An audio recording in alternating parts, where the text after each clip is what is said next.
Our guest today is Barry Eichengreen. Barry is a well-known economist and economic historian from the University of California, Berkeley, where he has authored over 30 books, many on the international monetary system. Today, he joins to discuss his latest book, Money Beyond Borders, Global Currencies from Croesus to Crypto. It's a sweeping 2,500-year history of cross-border money, stretching from the very first ancient coins to the rise of cryptocurrencies and central bank digital tokens. In a world facing rising political gridlock and the constant talk of de-dollarization, this book uses the patterns of the past to show us exactly how global reserve currencies rise, how they fall, and what the future holds for the U.S. dollar. Barry, welcome to the program. Good to be with you, David. I'm a fan of the podcast. Well, thank you. Well, I am a fan of your work, and you are one of those individuals who's been influential on me, even though you didn't know it, but all your scholarship, your work. And we're here to talk about your most recent book here, as I hold it up in front of the camera for those watching the video, Money Beyond Borders. But Barry, I have to say, you've written many other books. Now, I said 30 may be the low end. We can talk about that. But let me run by you 3 books that I read, ones that I enjoyed and I read were influential. And the first one is probably your most famous. I may be mistaken, but it's Golden Fetters. And this one here deals with the Great Depression, the gold standard. A wonderful book, and I'll tell you why I really enjoyed that one. Then I read this book here called Globalizing Capital, History of International Monetary Systems. And then the other book I had read, in fact, I assigned this when I was teaching back when I was at a university, Exorbitant Privilege, The Rise and Fall of the Dollar and the Future of the Monetary System. Now, I really enjoyed your Golden Fetters because it really opened my mind to the gold standard, but the politics of it. You know, what do people tolerate, what they don't tolerate? And you really had this great insight about how the democratization, the enfranchisement of voters really has a bearing on how well certain monetary systems work. Now, Barry, let me ask you this. You've written well over 30 books. I said 30 again as a conservative estimate. If you had to pick one, other than your current book we're going to discuss today, which one would you pick and why? Let me preface the answer by saying it might be more accurate to say that I have 30 book-like publications. You know, what constitutes a book is hard to define in the eye of the beholder. Is it something that a single author has written? Is it a co-authored volume? Is it an edited volume? Some sole-authored books are more substantial, take more years than others. So I don't count. I'm not sure where that number 30 comes from or whether I would defend it. But I would agree with you. The book that I am proudest of, I think, that is Golden Fetters, partly because it was the first true book that I wrote, partly because I think the scholarship there is substantial. It started with my PhD dissertation, which then germinated for almost 15 years, and sitting down and beginning the book to publication took the better part of 5 years. Admittedly, I was writing other things in the interim during the process. But for all of those reasons, I think it was substantial. And because I think one of the things I'm known for, one of my scholarly contributions, if you will, is to have developed, along with other people like Peter Temin and Ben Bernanke, the international dimension of the Great Depression, how international factors, international monetary factors help explain the Great Depression in a way that closed economy models and theories cannot. Yeah, that was a great book. You know, as you mentioned or alluded to, it takes us beyond kind of the Milton Friedman, Anna J. Schwartz story of the Great Depression. They look at money. I mean, that's a fair reading if you look just at money, but it's a broader global story. And I believe you and a co-author have a chart that made the rounds. I mean, this is many years ago. I remember in the blogosphere, it showed that the sooner a country left the gold standard, the sooner the recovery in industrial production. It was a very striking figure. And that's what you show. And again, we want to talk about your new book, but I just have to ask you this question while I have you here, the Barry Eichengreen. So if a country, let's say the US, wanted to return to the gold standard, because I'm often asked this, why can't we go back to a gold standard? It was so wonderful. And of course, I have to remind them, you're probably thinking of the classical gold standard, not the interwar gold standard. But if we were to go back, I would guess we would probably end up with something like the interwar gold standard again. We probably would never go back to something like a classical gold standard. How would you respond to people who ask that question? I would respond by observing that the political circumstances of the late 19th and early 20th centuries were very different from those of today. So in Golden Fetters, I began to think and write about a policy trilemma. And it was in that later book, Globalizing Capital, that I was able to spill it out more fully, that it's possible for governments and societies to achieve two of three things: stable exchange rates, open international financial markets, and pause political democracy. That you can really only have two out of three. If you have political democracy, there will be pressure on the central bank and the government to pursue objectives other than simply stabilizing the exchange rate, pegging the exchange rate to gold, pegging the domestic currency to gold at a fixed price. There'll be pressure to pursue what we call today high employment, deal with the business cycle, deal with financial crises and financial instability. And if capital is free to flow, there'll be a conflict between stabilizing the exchange rate and pursuing those other objectives. And in a political democracy, those other objectives are likely to win out. So in our modern 21st century politics, the idea that we can subordinate all other goals to fixing the dollar price of gold is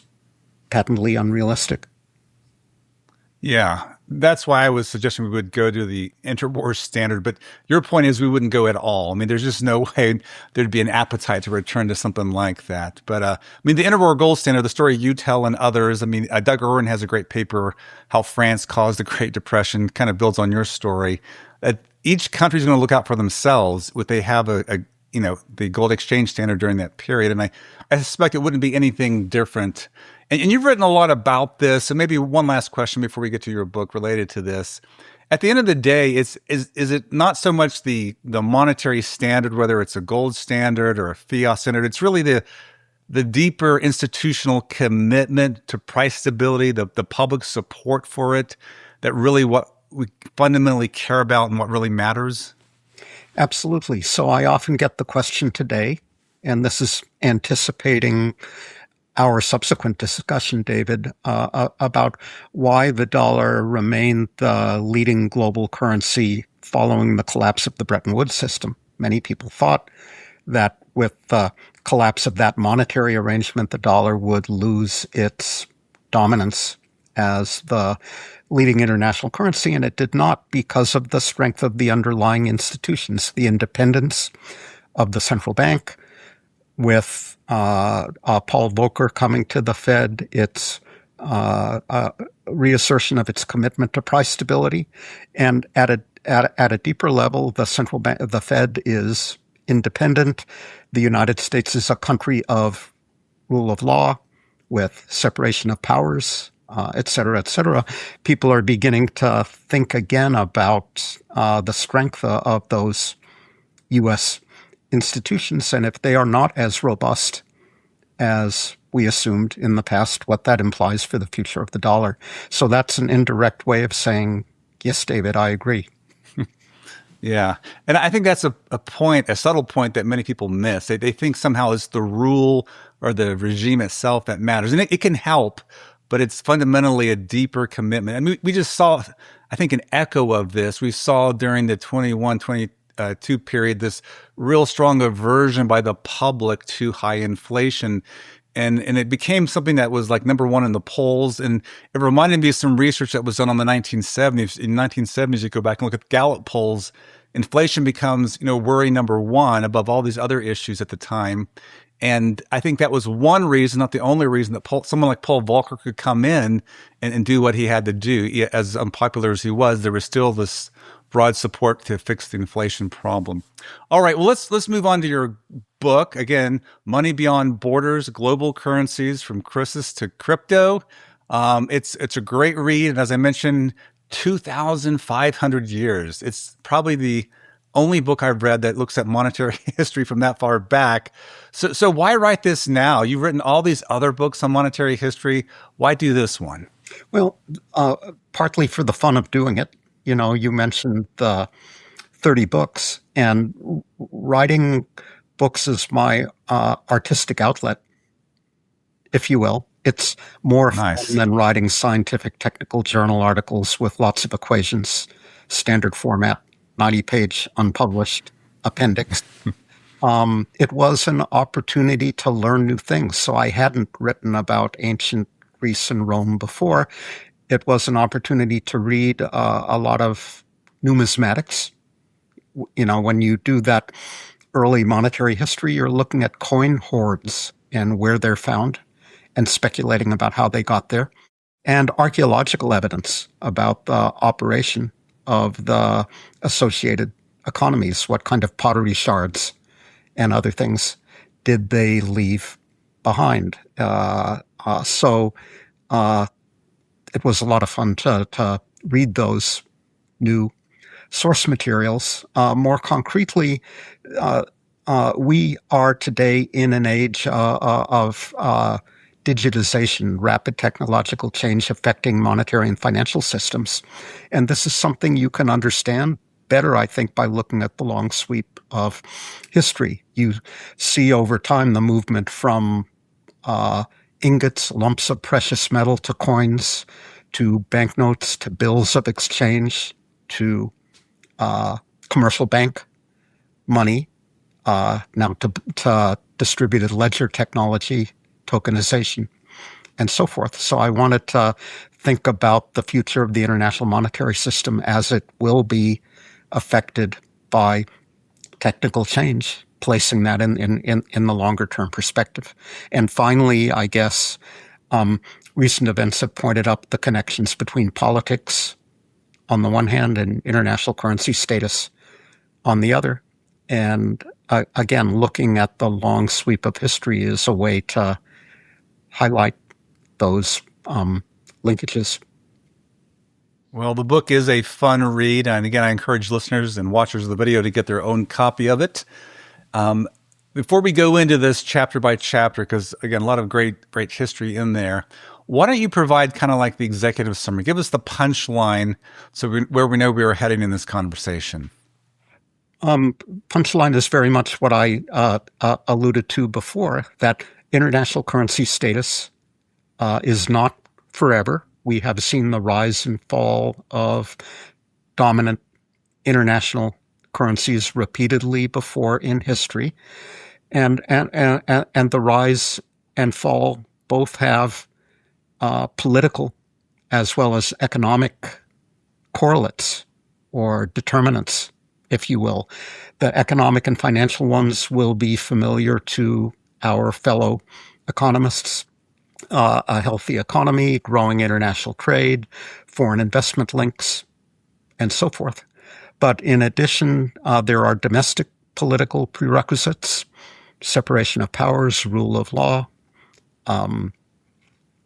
so forth, and international political prerequisites. That alliance politics are, well, first of all, the ability of a state or kingdom to defend its borders and to project power internationally, to form alliances with other economies, other states, is important for international currency status, because governments, central banks, others, for their cross-border transactions, hold and use the currencies of their alliance partners.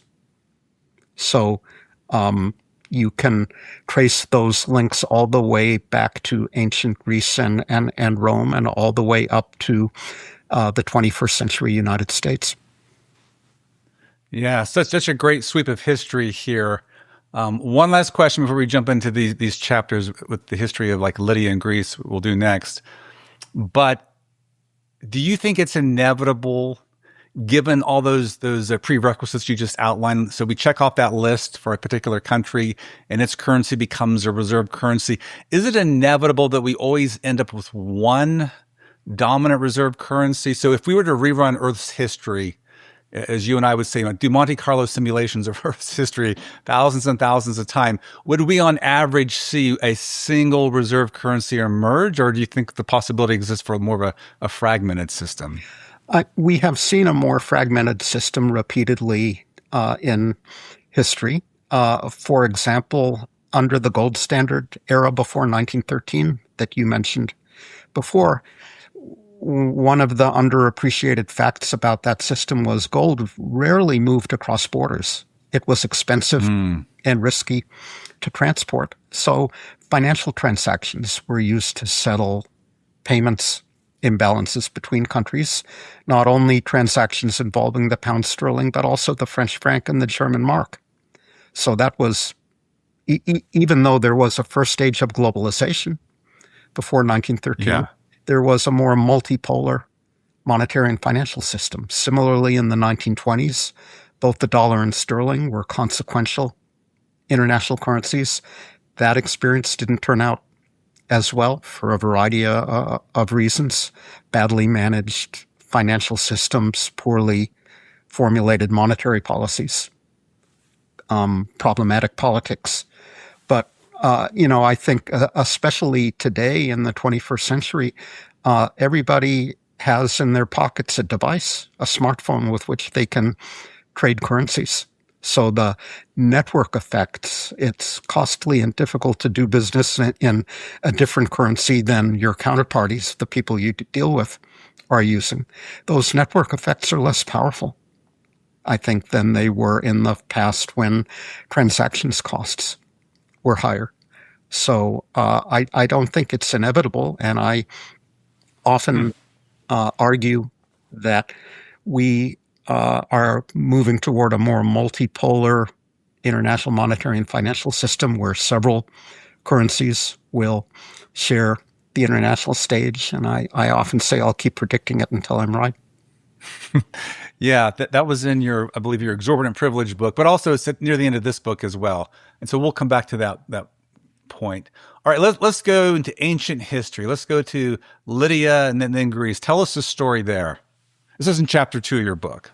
At the beginning of the book, I talk about the advent of coinage in Lydia in the 7th century BC. Croesus was the Lydian king who is to whom this innovation is often ascribed. The Lydians were consequential traders, in Anatolia, close to the Bosphorus. They traded with the Greeks, and they traded with other parties in the Near East, in the Middle East. They were at the crossroads between Asia and Europe. They used lumps of electrum being an alloy of silver and gold. So the problem with using those ingots for transactions were that ingots are awkward, number one, because their weight and form varies. They're just lumps of metal. And number two, if you have an alloy of gold and silver, you tend to be uncertain about the relative weight of the two precious metals in the lump. So they moved to standardize both the purity of the lump and the form. They moved to a disc with a seal imprinted on it, and voila, we got coinage. They continued to trade with the Greeks, and what worked in Lydia was adopted in various Greek islands, and with a lag of a few centuries on the Greek mainland as well. And from there, it was the coins of the various Greek city-states, ultimately Athenian coinage, dominated. The Athenians were big traders as well. I think Athens imported as much wheat at its height as did the Dutch Republic in the 17th century when the Dutch guilder Wow. was the leading international currency, and they settled those transactions using their own coins, which circulated over much of the Mediterranean and the Middle East into Asia Minor as well. Yeah, that's such an interesting chapter. And throughout your book, you also mention Rome. I'll come back to Rome a little bit later. In this chapter, you also mention that China arguably also discovered coins around the same time as Lydia. There's some debate, some contesting about that, but tell us about that story. So the evidence is incomplete as I read it. The dominant metal used for those coins was copper. And we have the famous image of copper coins with a rectangular hole in the middle, strung on a necklace, if you will, carried around people's necks in that form. The problem being that copper is not especially valuable, so copper coinage didn't come into it. It was used for local mercantile transactions, if you will, not so much for international transactions, not as practical for high-value cross-border transactions as silver and gold, of course. Okay. And you then move in the book to the Renaissance of Croesus. That's your chapter's title, looking at Florence and Venice. So tell us about the development of cross-border money regimes there. I think the Florentine case is especially interesting because, Florence was never a major economic and political power, if you will. Florence is a small city-state nestled in the hills of Tuscany. It doesn't have a lot of natural resources. It was able to develop an economy that flourished by early modern standards for a couple of centuries on the basis of dyeing and finishing raw wool, which it imported the raw material from Northern Europe, from the Low Countries, and from England, and exported the finished cloth. One thing Florence had was a river, free-flowing water with which it could clean the wool, and eventually developed spinning and weaving industries that were highly competitive in the period. But once they started importing raw wool from Northern Europe, they had to pay for it. They really became a monetary and financial power, with the Florentine florin being used for commercial and financial transactions all over Europe on the basis of multinational banking. They started out by hiring agents to source the raw wool, opening branches of the merchant banks. Merchants who imported the wool turned into bankers, opened branches throughout Europe, then started doing international financial transactions on behalf of the King of England, on behalf of the Pope as well. So it was really on the basis of their financial precocity, if you will, that they became financial powers, and the florin came to circulate so widely. They were heavily responsible for the adoption of the Bill of Exchange, where actual coin didn't have to move in order to complete a financial transaction. You didn't have to hire a bunch of big guys with swords and guns in order to protect the precious metal when it was moved from one place to another, you could simply send a message to do a bookkeeping transaction in a far-flung place. Yeah, so these are all great stories of monies that became international. You mentioned in Athens, its currency was widely used, its coins. Go to Florence, now we're seeing the emergence of bills in addition to coins. And let's look at one more very prominent coin that emerges, our commodity money that emerges, and that's the Spanish silver. So tell us about that. And what I really want you to spend some time on is, how it plays into China's history, because that's, I think, an underappreciated element of this story. Right. So the case of Spanish silver is interesting and complicated because on the one hand, it's kind of a retrograde development. It's back to commodity money as opposed to the ledger money, if you will, bank money that the Florentines had begun to develop earlier. On the other hand, Spanish silver pieces of 8, we call them, or Spanish dollars, were the first true global currency in that they were used everywhere around the world.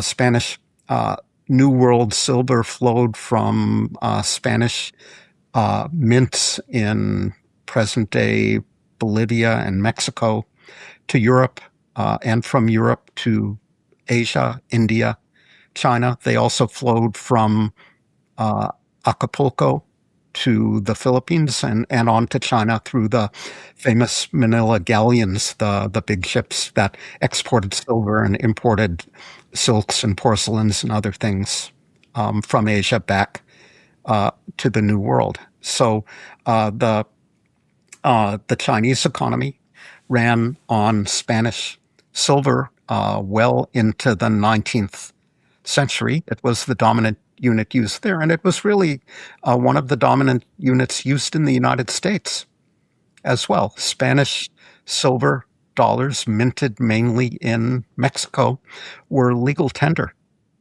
in the USA until, if memory serves, 1857. So, Alexander Hamilton famously established a mint in 1890 or so, but we didn't have the raw material to power the mint until the California Gold Rush, 1849, the Nevada Silver Rush, a few years later, at which point we could coin enough of our own coinage that silver dollars lost their legal tender status in 1857. So it is quite remarkable not only how widely Spanish silver coin circulated, but for how long. The big silver discoveries in the New World were in the 16th century. Spanish silver remained global currency up into the 19th.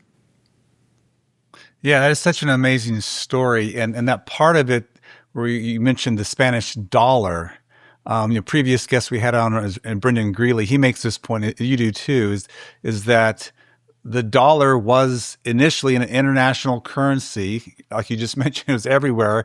Then it became an American currency and it was no longer international to the same extent. And then it again becomes international. So you have this kind of U-shaped story. It's international, more domestic, than international again. So fascinating. The story of the dollar from being in the Spanish dollar to the American dollar. We'll come back to that in a little bit too in a later chapter. But going to China, so China adopts the silver standard. And one of the interesting things I read Milton Friedman many years ago is, China was so fortunate because they did not have the gold standard. In fact, your work, the Golden Fetters, and people who followed you, it was a global recession because of a global gold standard. But lo and behold, China had the silver standard, so they were insulated from that deflation, that tightening of the noose, at least for a period up until 1934, where Roosevelt starts buying up silver. So tell us about that, because that's so fascinating. Everywhere else in the world, there's this pain and suffering. But like in China, they must have been looking out with wonder and awe. Why are these other countries suffering? So I'm not sure the 1920s and 1930s were such a happy period in China. Fair enough. They had Civil War related problems of their own. And as commodity producers, they had problems as well. But you're right that the problems of they were spared the problems of being on the gold standard because the relative prices of gold and silver fluctuated um, until late 1933 when Roosevelt raised the price of gold, which reduced the relative value of silver and kind of exported Western deflation to China. Yeah. All right, let's go on to another chapter in your book, and this is where you spend some time, I believe, chapter 5, talking about the transition from coins and kind of private money into to central banks, the emergence of central banks. What's the story there? Why do central banks emerge, and what role do they play in helping one's currency become international or a global currency? Well, modern central banks clearly are important as lenders and liquidity providers of last resort. And one feature that makes for a widely accepted global currency is its liquidity, that it's freely available. You can buy and sell it at low cost reliably, and it is central banks that backstop that market. If you go back in history, you begin to see prominent financial institutions executing that same function. Often they are private financial institutions, like the Bank of England was until it was nationalized when was it? In the 1940s. Yeah. Sometimes they are municipal financial institutions like the Bank of Amsterdam that Will Robards and Stephen Quinn have written about. So I do have a chapter about the Dutch case and the Bank of Amsterdam, which Will and Steve advised me on, which talks about how the Dutch guilder was really became the first fiat currency whose wide acceptance throughout Europe rested not on a set of gold standard rules, but on the credibility of the Bank of Amsterdam. The point that you made before, David, that the bank was partly overseen by a board of directors, a set of influential businessmen and investors who valued the stability of the guilder. So even when the rules were changed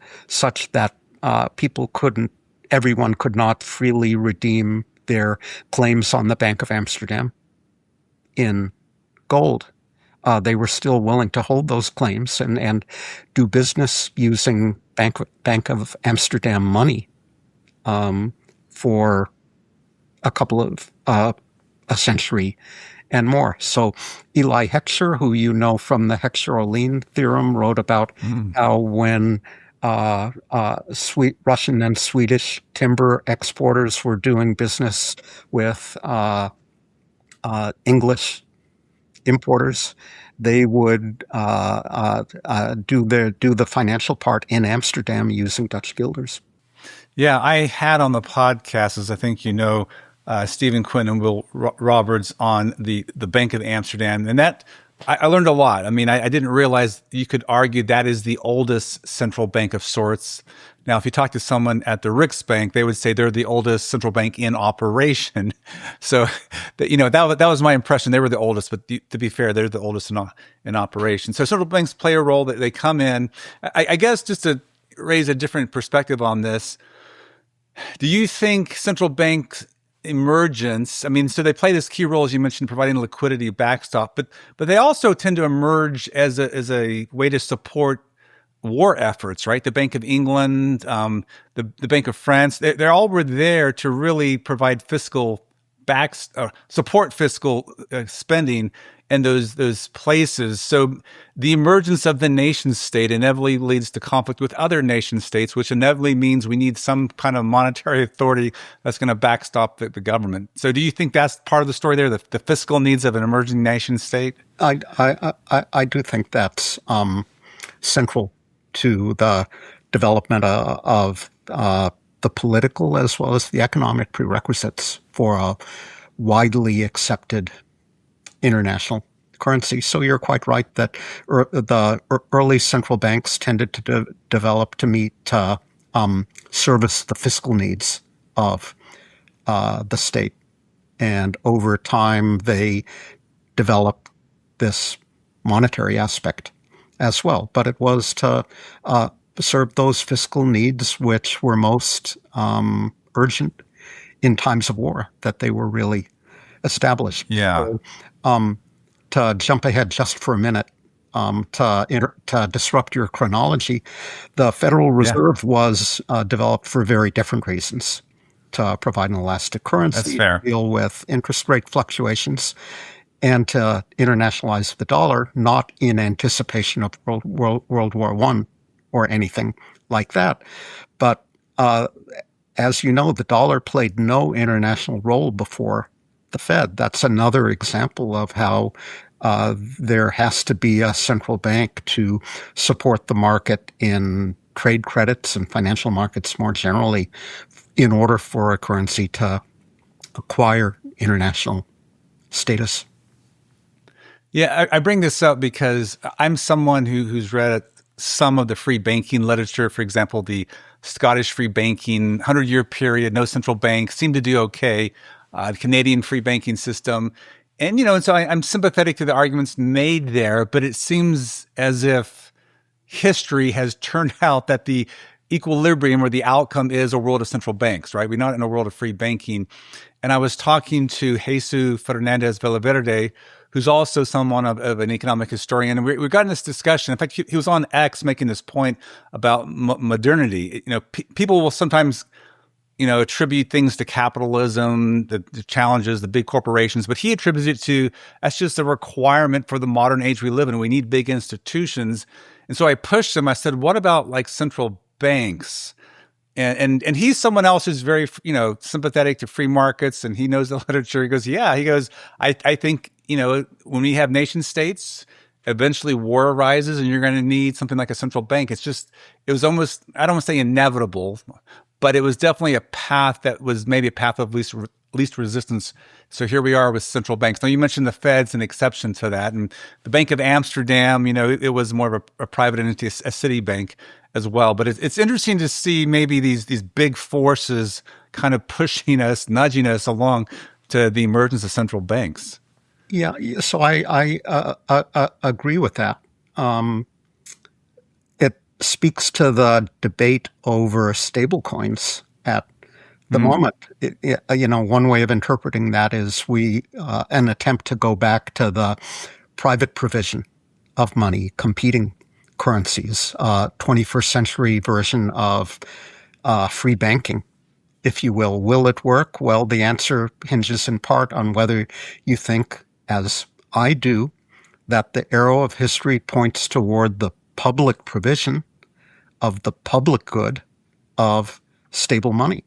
So I do think we've moved away from tax farming toward a big bureaucracy we call in the United States the Internal Revenue Service of the Department of Treasury of the federal government.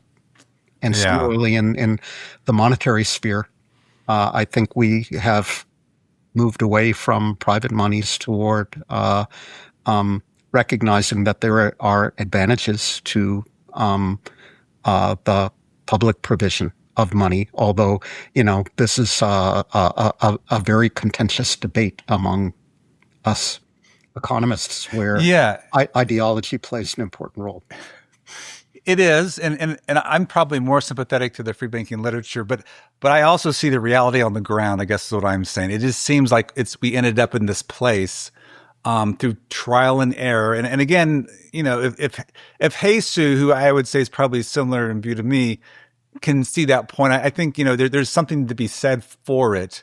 And it'll be interesting, Barry, to see this whole stablecoin debate. I know we're getting ahead of ourselves here, but you mentioned, where will this end up, right? So we have the Genius Act, which turns any kind of stablecoin in the U.S. into basically a government money market fund type like entity, which would be like Circle. Then you got Tether, which is outside.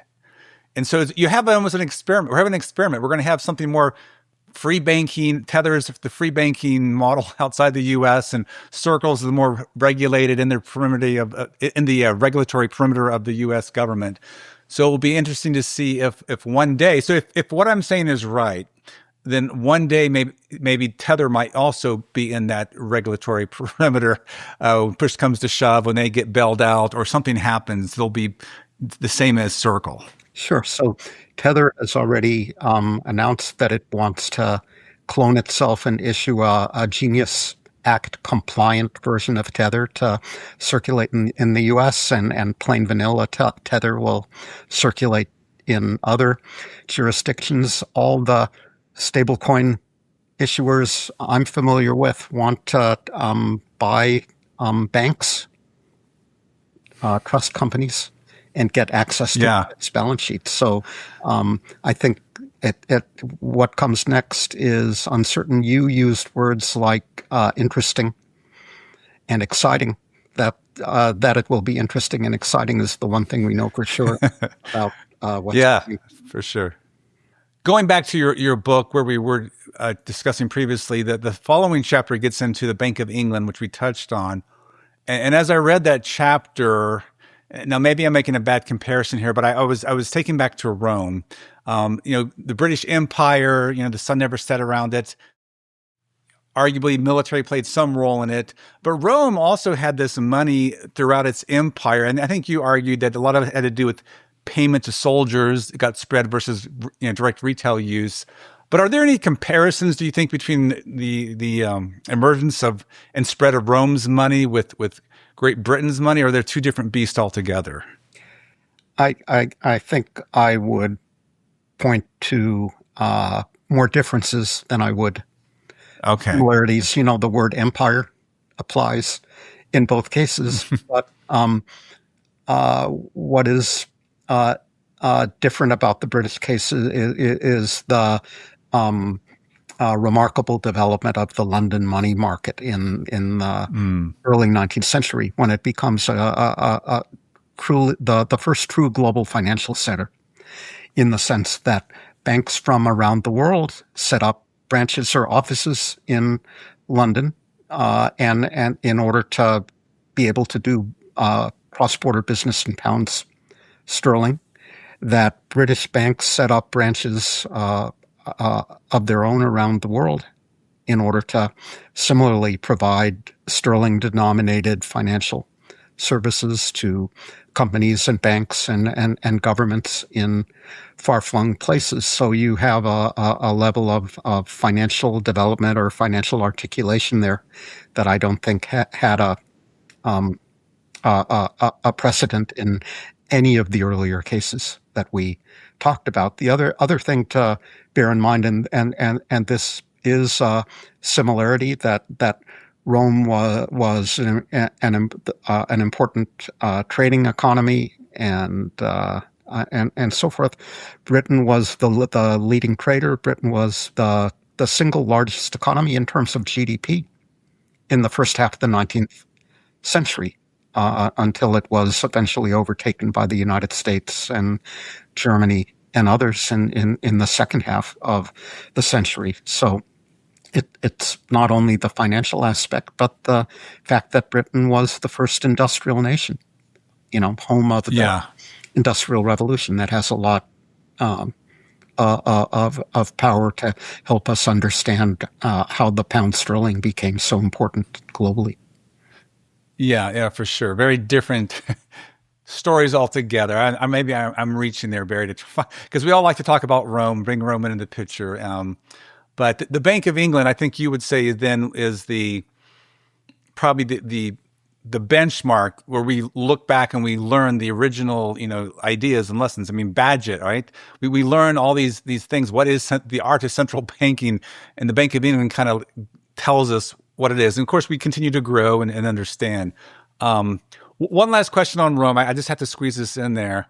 And I didn't see it in your book. I may have missed it, but something that's fascinated me about Rome and your colleague, Peter Timm, I read his book, The Roman Market Economy, I believe is the name of it. It was fascinating. He showed, how prices were related to the distance from like Rome. This is super fascinating. Markets were operating in the Roman Empire. But there's a story of this financial crisis in 33 AD that sounds a whole lot like a modern one. So as I understand it, and this may not be the completely accurate rendering of it, but there was some old usury laws on the books from the time of Julius Caesar, and some ambitious prosecutors decided to enforce them. And what they said is if you were someone of wealth, you're supposed to invest your money as a Roman into local land and real estate. Instead, the Romans were lending it out. So basically, it called in all these loans. It created markets. So the lending markets crashed, land markets crashed. And then Tiberius basically had to lend out a bunch of money. He was like a lender of last resort. And this apparently was felt throughout the empire. Alexandria, Ephesus, there's accounts of, credit drying up. I'm like, wow, that's so remarkable. Any thoughts on that particular financial crisis? So I don't talk or write about that particular crisis in the book. I talk rather about the overextension of the empire and the lavish spending of the various emperors. The book went off to the publisher before Donald Trump's ballroom, but I do talk about Emperor Nero's 300-room palace and how that, together with his foreign military adventures, led him to debase the Roman denarius, and how that kind of launched Rome down the slippery slope of further debasements, and a period of a century or so, at the end of which the denarius had lost its international currency status. But I have to go back and read my late dear friend Peter's book on that particular episode. Yeah. And you gave a paper either last year or the year before at the Jackson Hole conference on this growing debt problem. We'll provide a link to that in the transcript. So you are someone who's not only thinking about international monetary regimes and history, but you've written a lot about the growing debt burden as well. So you're doing the Lord's work on both fronts, Barry. We appreciate that. Okay, let's bring us to the present and let's focus in on the dollar. So tell us, and I believe you have two different dates, but when did the dollar become the dominant reserve currency of the world? So the dollar became one of the dominant reserve currencies twice. First, immediately after World War I, because the British economy and the pound sterling were challenged. As a result of the war, Britain came out of the war weaker and more financially indebted, whereas the U.S. Established the Fed in 1913, partly with the objective of fostering wider international use of U.S. currency. So U.S. exporters and importers had to source trade credit before World War I by asking their bank to contact a correspondent bank in London and get that trade credit from the London bank in pound sterling, because that's what importers and exporters around the world required. Americans like Paul Warburg, the German-American banker, who was one of the architects of the Fed, thought this was risky and a burden on U.S. exporters and investors. So the Fed came along and backstopped, fostered a market in dollar-denominated trade credits in the 1920s. At the end of the decade, the dollar was at least as important as the pound sterling as an international currency. That status was then lost in the 1930s as a result of three banking crises in the United States, which led to the liquidation of dollar reserves and movement away from relying on the dollar. after World War II, there was, if you will, no alternative. The U.S. economy was far and away the world's largest. We accounted for half of the Western world's industrial production. We were the only country with liquid financial markets freely open to the rest of the world. So the dollar's singular status was recognized in the Bretton Woods Agreement in 1944. Other countries should peg their currencies to gold or the dollar. It was effectively written in the Bretton Woods Agreement. And a version of that same dollar dominance has prevailed ever since.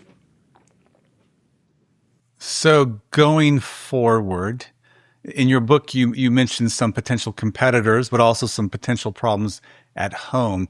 So maybe kind of tie these two ideas together. What is the biggest threat to dollar dominance? Is it internal problems we have here in the U.S., like lack of fiscal discipline, or is it competitors on the horizon?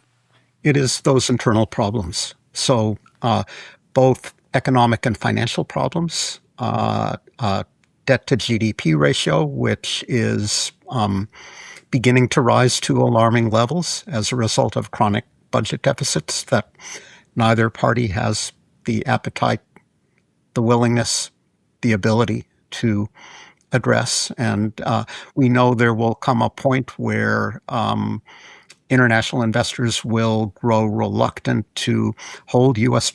Treasury securities as the bedrock of their portfolios if we allow those problems to spiral out of control.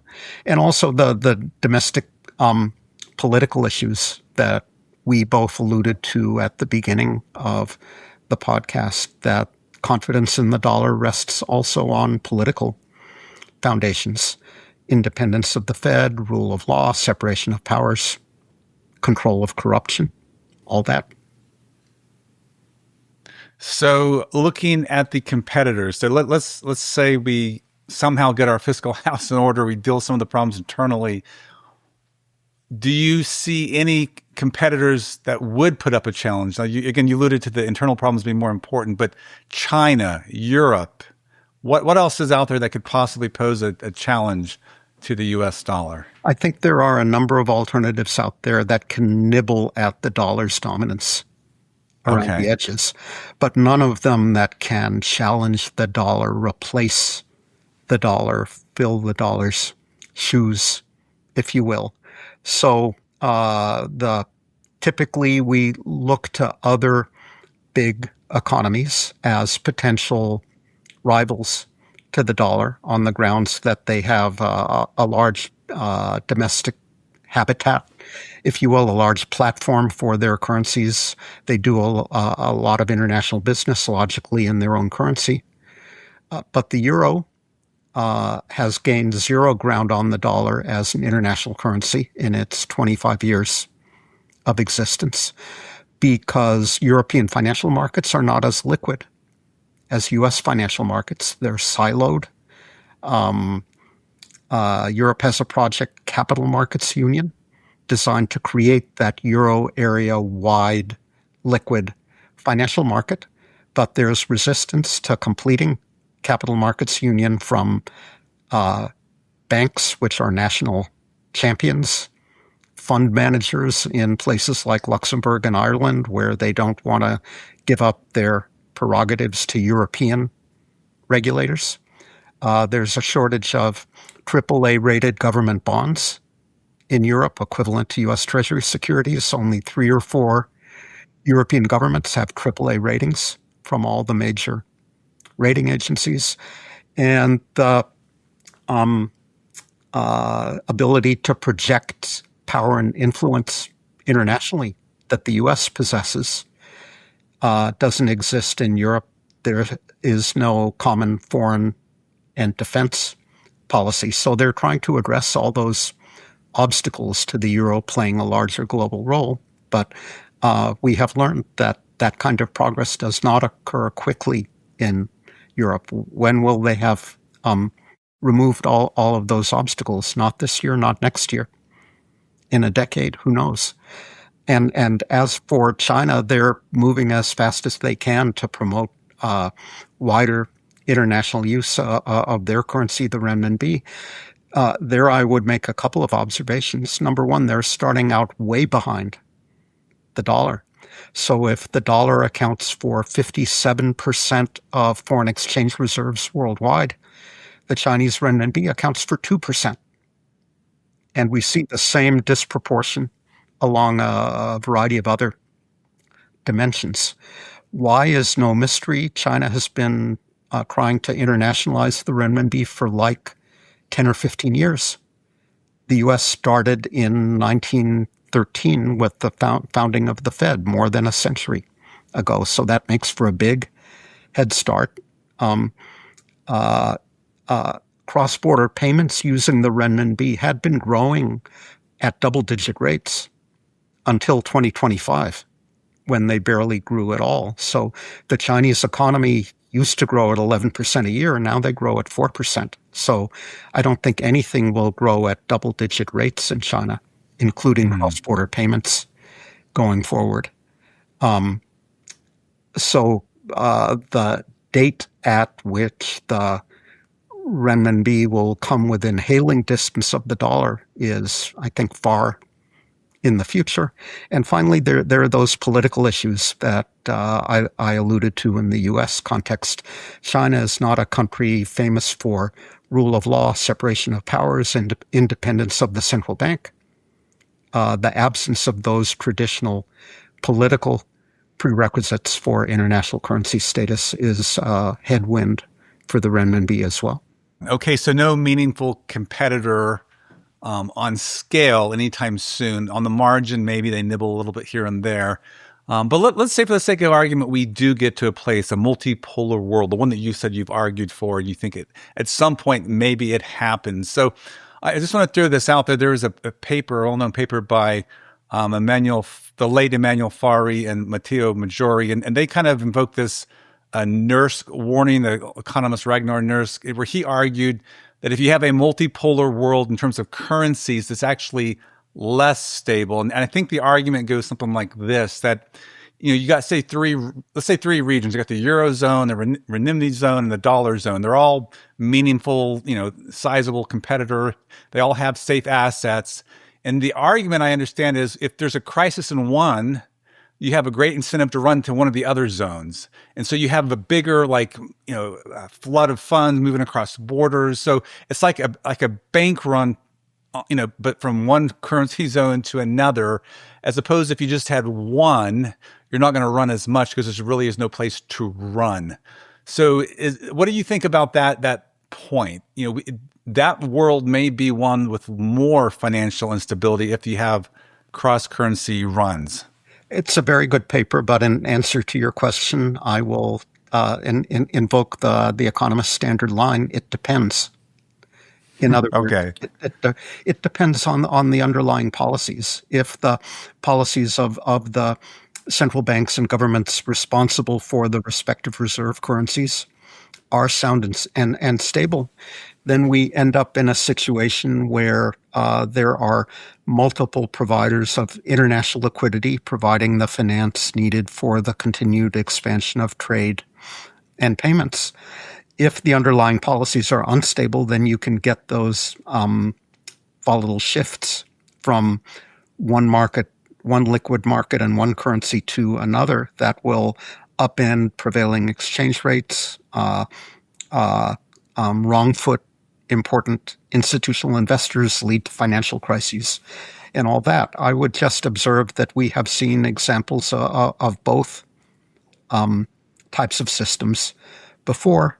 As we talked about a little earlier, before 1913, the pound sterling, the French franc, the German mark were all used in international transactions.